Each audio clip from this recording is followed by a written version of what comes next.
राधे राधे दोस्तों, हमारे miniature stories में आपका स्वागत है। हम लाए हैं आपके लिए कहानी एक राजा की जो एक बेहद ही प्रजापालक राजा था, लेकिन उसको बहुत ही ज़्यादा पीड़ा थी क्योंकि उसकी कोई भी संतान न थी जो आगे चलकर उसकी प्रजा की देखभाल कर सके, रक्षा कर सके।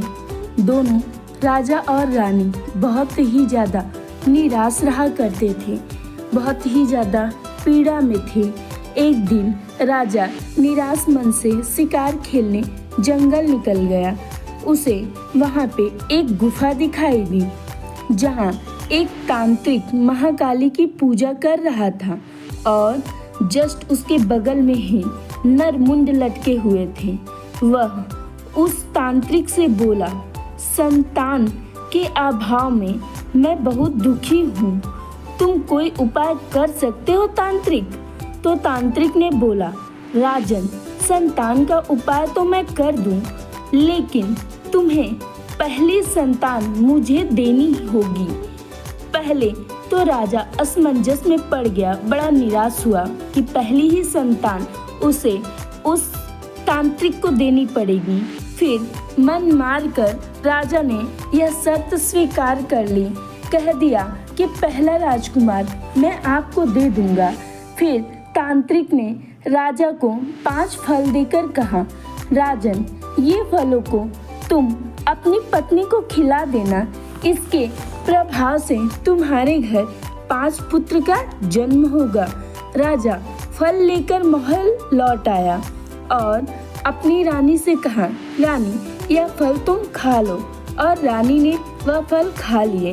समय आने पर एक के बाद एक राजा के 5 पुत्र हुए।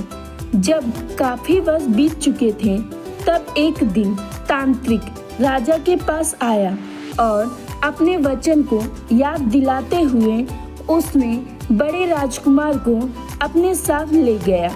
जब बड़ा राजकुमार काफी समय तक वापस नहीं लौटा, तब छुटका राजकुमार पिता की आज्ञा लेकर अपने बड़े भाई को खोजता हुआ निकल पड़ा। वह तांत्रिक के गुफा में जा पहुंचा। उसने गुफा के अंदर अनेक नरमुंड लटके देखे। उन्हीं नरमुंडों में एक नरमुंड बड़े राजकुमार का था। वहाँ काली की प्रतिमा के पास एक अमृत कलश भी रखा हुआ था, जिससे कि बड़े राजकुमार और वहाँ लटके सभी नरमुंडों को जीवन दान मिल सकता था।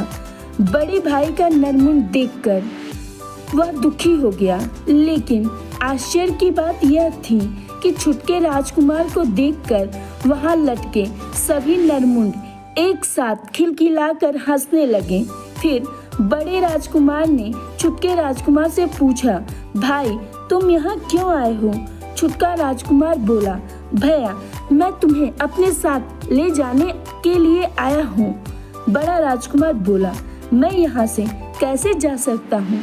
उस तांत्रिक ने काली माँ को मेरी बलि देकर मुंड यहाँ लटका दिया है, तुम यहाँ से शीघ्र ही चले जाओ।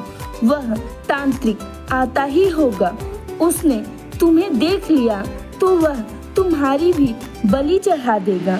छुटका जिद करता हुआ बोला, नहीं भैया, अब तो मैं आपको लेकर ही जाऊंगा। फिर बड़े राजकुमार ने उसे एक उपाय बताया। तब तक तांत्रिक भी उस गुफा में आ चुका था। उसने छुटके राजकुमार से कहा, माँ काली के आगे शीश झुकाकर प्रणाम करो। छुटका राजकुमार बोला, अरे, शीश झुकाना तो मुझे आता ही नहीं, मैं एक राजा हूँ, आज तक मैंने कभी किसी के सामने शीश नहीं झुकाया है, इसलिए मुझे शीश झुकाना नहीं आता। लेकिन यदि तुम मुझे माँ काली के आगे अपना शीश झुकाकर दिखाओ तो मैं तुम्हारी देखी देखा वैसे ही शीश झुका सकता हूँ। तांत्रिक ने कहा, ठीक है, मैं जैसे सिर झुका रहा हूँ उसी प्रकार तुम भी शीश झुकाओ। जैसे ही तांत्रिक ने माँ काली के आगे अपना शीश झुकाया, छुटके राजकुमार ने अपनी तलवार निकाली और तांत्रिक का सर धड़ से अलग कर दिया। फिर प्रतिमा के पास रखे अमृत कलश के पास गया और उस कलश को नरमुंडों को पिला दिया, जिसकी वजह से सभी राजकुमार जीवित हो उठे जो उस तांत्रिक के वजह से मारे गए थे। हमारी कहानी सुनने के लिए धन्यवाद दोस्तों। अगर हमारी कहानी आपको पसंद आई हो तो हमारे चैनल को लाइक एंड सब्सक्राइब करें।